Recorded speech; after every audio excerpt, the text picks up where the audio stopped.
എല്ലാവരും ചോദിക്കുന്നൊരു കാര്യമുണ്ട്, പോളണ്ടിൽ ഏറ്റവും നെഗറ്റീവായിട്ടുള്ളൊരു കാര്യം എന്താണെന്നുള്ളത്. എൻ്റെ ഒരു അനുഭവത്തിൽ ഇവിടുത്തെ ബാക്കിയെല്ലാം കൊണ്ടും അടിപൊളി രാജ്യമാണ് പോളണ്ട്.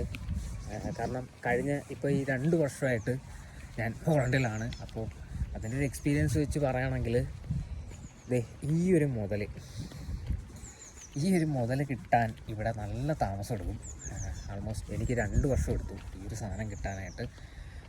ഇത് കിട്ടിക്കഴിഞ്ഞാൽ ബാക്കിയെല്ലാം ഓക്കെയാണ്. ഇത് കിട്ടാനായിട്ട് കുറേയധികം താമസം എടുക്കും. മറ്റുള്ള രാജ്യം പോലെ അല്ല. റൊമാനിയയിൽ എനിക്ക് 1 മാസം കൊണ്ട് കിട്ടിയ കാർഡ് ഇവിടെ 2 വർഷം എടുത്തു. അപ്പോൾ ഇപ്പം തന്നെ ആലോചിച്ചാൽ മതി.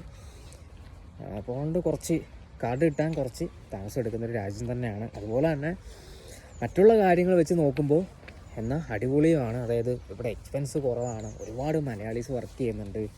ഒരുപാട് ട്രക്ക് ഡ്രൈവർമാരുണ്ട്, വെൽഡർമാരുണ്ട്. ഒരുപാട് സ്കോപ്പുള്ള ഒരു രാജ്യമാണ് ജോലിക്ക്, സ്കിൽഡ് വർക്കിനും അതുപോലെ തന്നെ അൺസ്കിൽഡ് വർക്കിനും. അപ്പോൾ അതുകൊണ്ട് രാജ്യം അടിപൊളിയാണ്. പിന്നെ കാർഡ് അപ്ലൈ ചെയ്യുന്ന സമയത്ത് നിങ്ങൾ നല്ലൊരു പ്രൈവറ്റ് ലോയർ വഴി തന്നെ അപ്ലൈ ചെയ്യുക. അല്ലെങ്കിൽ നല്ല ഏജൻസി ആണെങ്കിൽ ആ ഏജൻസി ത്രൂ തന്നെ, അല്ലെങ്കിൽ കമ്പനി ഡയറക്റ്റ് അപ്ലൈ ചെയ്യുക. അങ്ങനെയുള്ള കാര്യങ്ങൾ, കാർഡിൻ്റെ കാര്യങ്ങൾ വ്യക്തമായിട്ട് മനസ്സിലാക്കിയിട്ട് മാത്രം അപ്ലൈ ചെയ്യാൻ ശ്രമിക്കുക. അപ്പോൾ ഇതൊരു ചെറിയ ഇൻഫർമേഷനായിട്ട് കരുതുക. പിന്നെ ഇന്ന് നല്ല സന്തോഷമുണ്ട്. ശരിക്കും പറഞ്ഞാൽ കാർഡ് കിട്ടിയിട്ട് കുറച്ച് ദിവസമായി. ഞാൻ ഈ വീഡിയോ എടുത്തിട്ട് കുറച്ച് ദിവസമായി. അപ്ലോഡ് ചെയ്യുന്നത് ലേറ്റായിട്ടാണ്. അപ്പോൾ ചെറിയ സന്തോഷം നമ്മുടെ യൂട്യൂബ് ഫാമിലീസിനെയും കൂടെ അറിയിക്കാമെന്ന് വിചാരിച്ചു. അതുകൊണ്ടാണ് ഞാൻ അപ്ലോഡ് ചെയ്യുന്നത്.